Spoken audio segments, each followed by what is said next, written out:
Hi, everyone. Welcome to our Sunnyslope Alumni podcast. My name is Julia Bustaponte, and this is, Georg Gallagher. we are the hosts of your podcast. Today, we have Max Tseng. Hi, everyone. It's been a few years, but good to see you all. So what year did you graduate? 2001. So, It was a long time ago.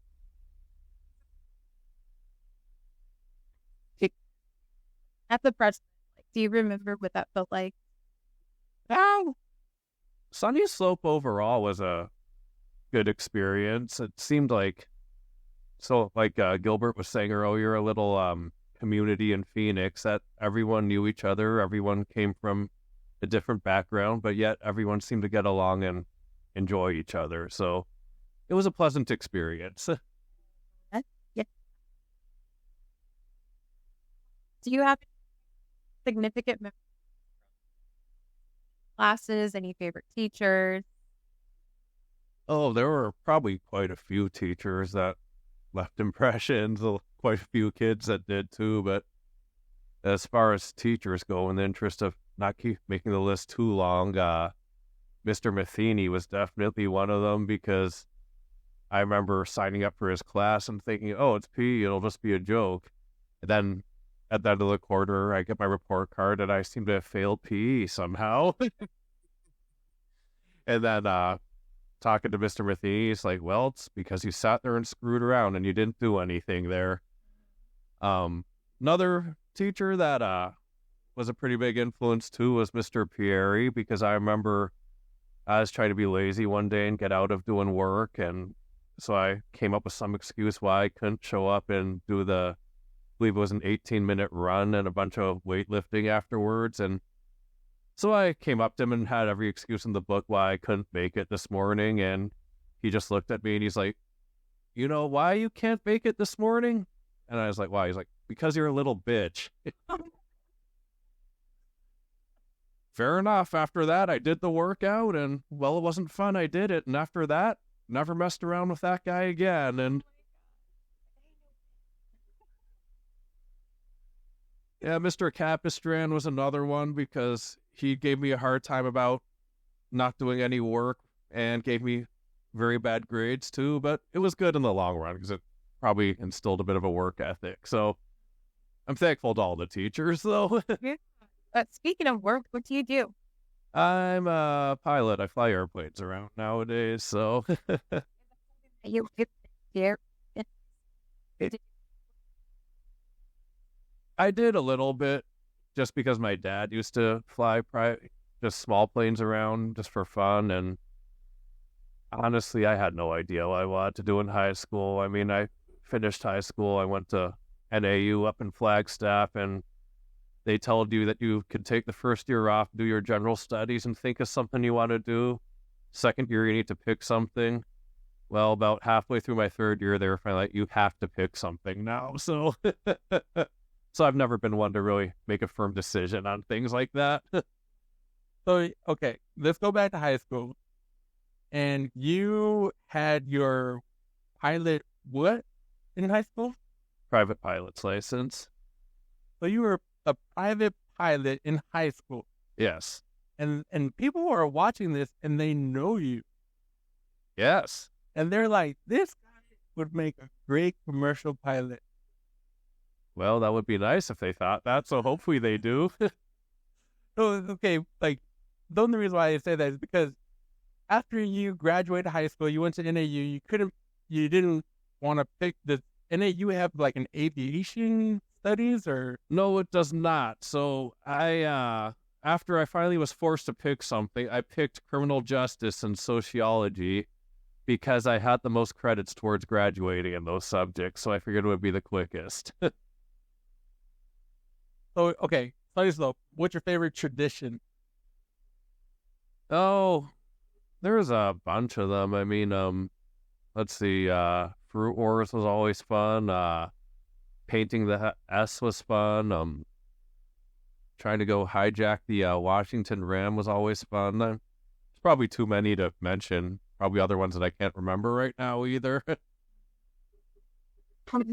Is it?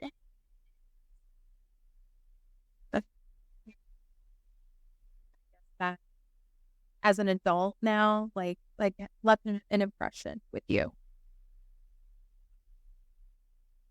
Yeah, probably a lot of stuff we used to do, kind of like,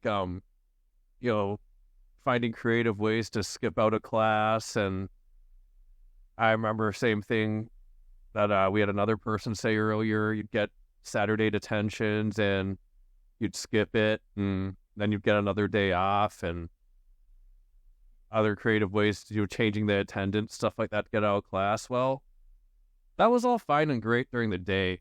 I remember, forging my mom's signature to get out of school and stuff like that. But yes, Irene.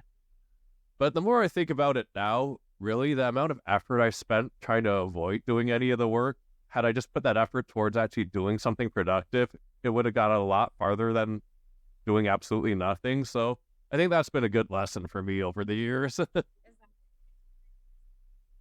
Yes, actually it is.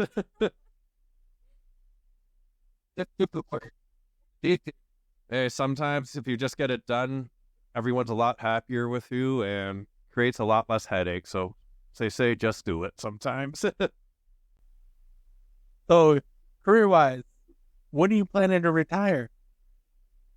Well, we have to retire at 65, so we'll see how things go. I'm got another 25 years here, so hopefully I'll get to quit a little earlier, have a few more years to enjoy kind of towards the end of the life, but we'll see what happens over the next few years. So how long have you been flying?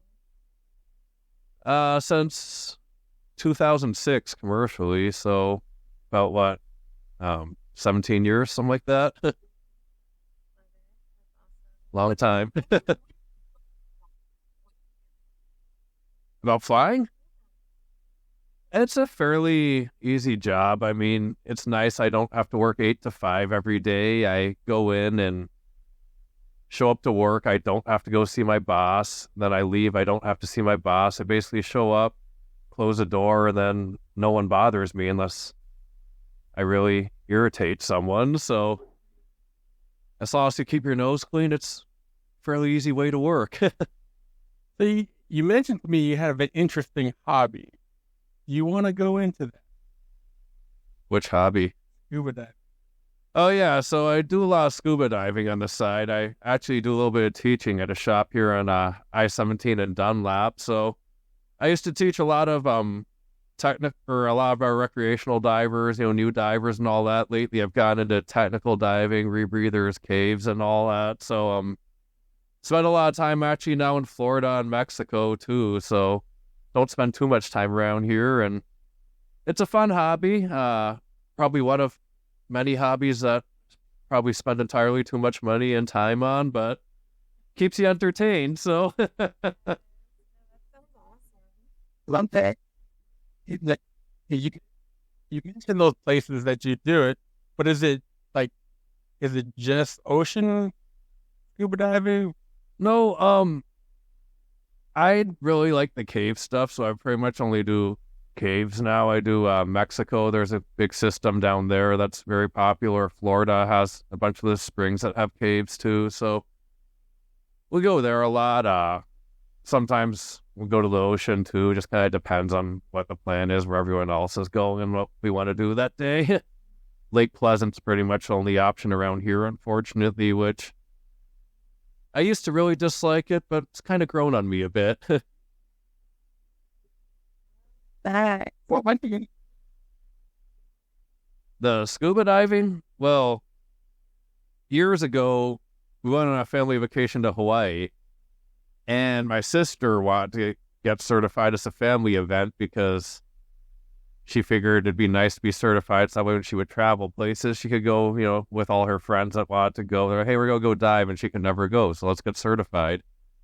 So anyways, I specifically remember I was living in Chicago at the time, and my flight to Hawaii left at 5:15 in the morning, and I was up till about 2:30 in the morning doing the online e-learning. And I remember complaining about what a pain this was, and how this will probably be something I'll do once and never do again. Well, my sister happens to be the one that did it once and never did it again. Or I'm sorry, she went once more after that, so she went twice and never went again. And yeah, and apparently I jumped in the rabbit hole, so... Like, so what is the feeling you get when you are deep in the water? It's actually very peaceful, because especially nowadays with so many people everywhere, you know, you go in a little cave somewhere and you might run into one or two other teams diving in there in a busy one, and that's about it. It's quiet because there's no boats going overhead. And especially if you dive with a rebreather, you don't get the bubbles either. So it's kind of like therapy almost. I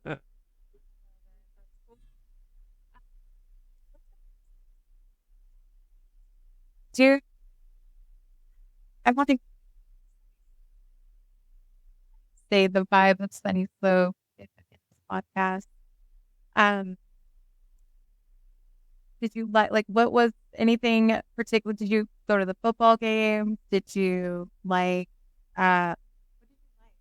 Yeah, just a general camaraderie. I mean, I went to the football games. I actually played football, if you could really call it that. It was more kind of just practicing than standing on the sidelines during the Friday night games and trying to be supportive. But it was nice. So it was just fun being out with your friends. And the nice thing, too, is it seems like everyone, like I said earlier, everyone kind of gets along and people still kind of look out for each other, it seems like. I mean, I still talk to some of my friends from Sunnyslope back in the day, and we still see each other every now and then. I mean, everyone has kids and stuff now, so everyone has a lot less time, but... Anyone you want to mention that you hang out with? Like, just a bunch of people. I see Troy Gladden every now and then. Let's see Bill Frank every now and then. And just saw Aaron Ship today. I see Gilbert. I talk to Gilbert every now and then, and there's a bunch of other people too that I'm probably forgetting at this point. no.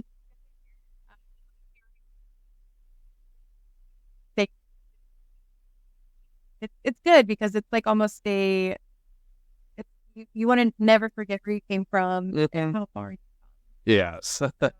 It's really awesome meeting you today. And wait, hold on. I think Gilbert has some more questions. Well, okay.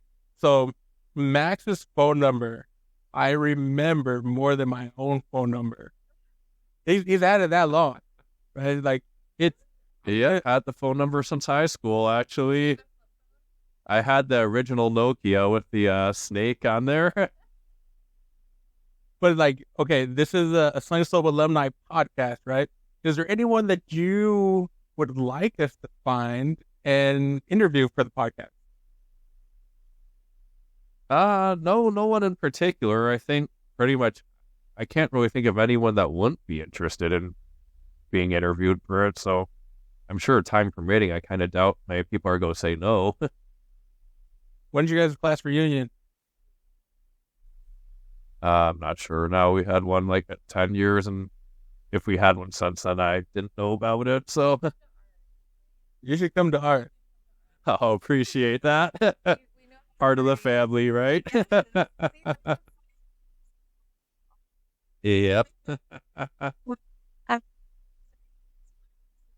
Oh, thanks for coming today. Yeah, no, thanks for having me. It was great to see you all.